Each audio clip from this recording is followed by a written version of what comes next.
Hello friends, आज मैं आपको एक्यूप्रेशर से बताने जा रही हूँ जिन लोगों की लेग नमनेस हो जा रही है। लेग नमनेस का मतलब था सुन्नपन, पैरों में सुन्नपन, पूरी जो टांगें होती हैं कूल्हे से लेकर पैर तक की, मतलब एड़ी तक की, पंजे तक की, उनमें अगर कहीं पे भी नमनेस हो रही है, नमनेस का मतलब कि सुन्नपन आ रहा है, तो उसका मैं सिंगल पॉइंट ट्रीटमेंट इतना बता रही हूँ, मतलब लेस पॉइंट ट्रीटमेंट्स इतना बता रही हूँ ताकि वो रिलीज़ करके अपना ट्रीटमेंट ले सके, फर्दर ट्रीटमेंट।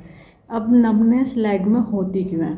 लेग में नमनेस के रीज़न क्या हो सकता है? पहली चीज़ तो इंजरी हो सकता है, अगर चोट लग गई है तो हो सकता है, या फिर आपकी जो कोर्सेक्स बोन है यानी वर्टिब्रा की लास्ट बोन, अगर उसमें चोट लग गई है तो तब भी आपके लेग्स में नमनेस हो सकती है, या फिर नंबर 4 और 5 नर्व कंप्रेस हो रही है तो लेग्स में नमनेस आ सकती है। हिप एरिया में अगर प्रॉब्लम आ गई है तो हिप में कुछ भी हो सकता है, क्या हिप एरिया में ऑस्टियोफाइट्स हो गई, हिप से ब्लड सर्कुलेशन पूरा नहीं जा पा रहा है तो नमनेस आ सकती है, या फिर आपके लोअर एब्डोमेन में ज़्यादा स्वेलिंग आ गई है तो वहाँ से लेग्स में नमनेस आ सकती है, या फिर थायराइड रिलेटेड प्रॉब्लम है या डायबिटीज़ है, शुगर पेशेंट है तो तब भी लेग्स में नमनेस आ सकती है क्योंकि ब्लड गाढ़ा हो जाता है, सर्कुलेशन में प्रॉब्लम आती है।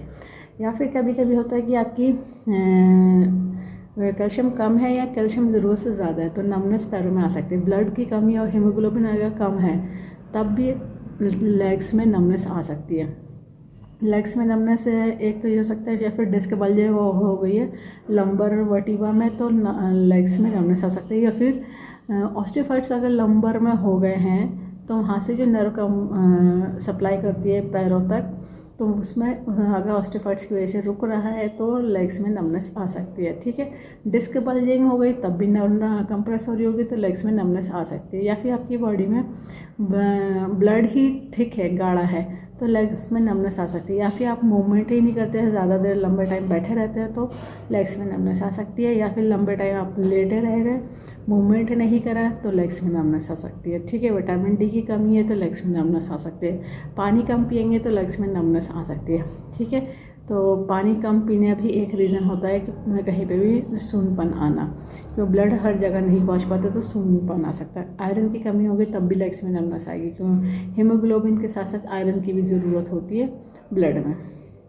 या फिर आपके कुछ और भी रीज़न हो सकते हैं, जैसे कि ऑस्टियोआर्थराइटिस हो गया, या फिर आपको कहीं ना कहीं यूरिक एसिड ज़्यादा हो गया तो कभी कभी वो दर्द के साथ साथ नमनेस भी बना देता है। ठीक है, अब यह हो सकता है कि कहीं फ्रैक्चर हो गया तो उसकी वजह से ऐसा हो गया, नमनेस आ गई, तो नमनेस आने के रीज़न बहुत सारे हो सकते हैं। कभी कभी सर्जरी ऐसी हो गई होती है उसकी वजह से ब्लड सप्लाई कट हो गया तो नमनेस लेग्स में आ सकती है।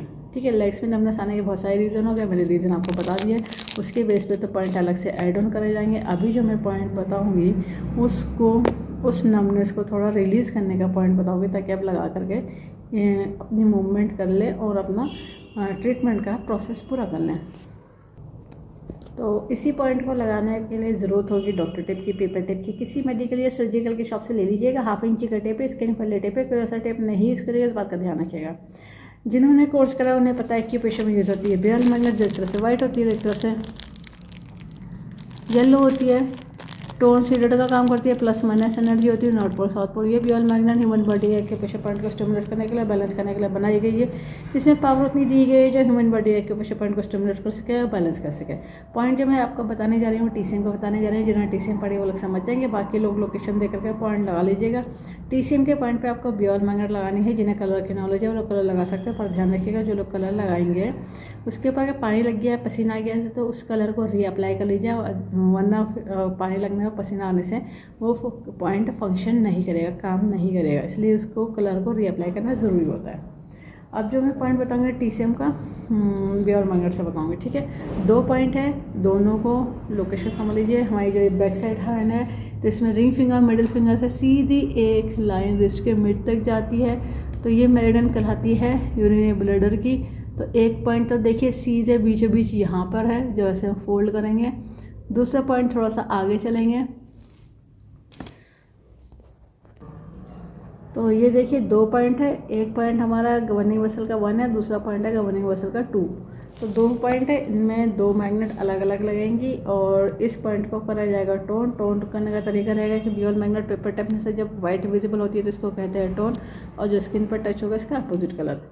तो देखिए मैं टोन करके एक पॉइंट दिखा दे रही हूँ, 2 मैग्नेट लगा लीजिएगा, 2 पॉइंट है, अभी मैं एक पॉइंट लगा के दिखा दे रही हूँ। और इस तरह से ये टोन हो गया है, इस पे भी इसी तरह से आएगा जैसे ये है। और टोटल 4 पॉइंट हो जाएंगे, दोनों हाथों में लगेंगे। और 12 से 14 घंटे लगा कर रखे, डेली लगाइए। और जब तक कि ठीक ना हो जाए, बाकी जो भी रूट कॉज आपको जो भी प्रॉब्लम पता हो गई, डिटेक्ट हो गई, तो उसके बेस पे वो डायग्नोस करने के बाद पॉइंट अलग से ऐड ऑन करे जाते हैं। और इस वीडियो को ज़्यादा से ज़्यादा शेयर करिए, सब्सक्राइब करिए, लाइक करिए, ताकि लोगों को पता चल जाए कि अच्छे से सभी तरह की डिजीज़ को ट्रीट कर देते हैं, क्यों कर देते हैं, रूट कॉज को ठीक कर देते हैं। फ्यूचर में दोबारा कभी प्रॉब्लम नहीं आती। बस लाइफ स्टाइल को ठीक रखना होता है। बेल आइकन प्रेस करना ना भूलिएगा। जब भी मैं नया वीडियो अपलोड करूँगी तो आपको लेटेस्ट नोटिफिकेशन मिल जाएगा। लाइक करना ना भूलिएगा। इस वीडियो को एंड तक देखने के लिए thank you very much. See you next time.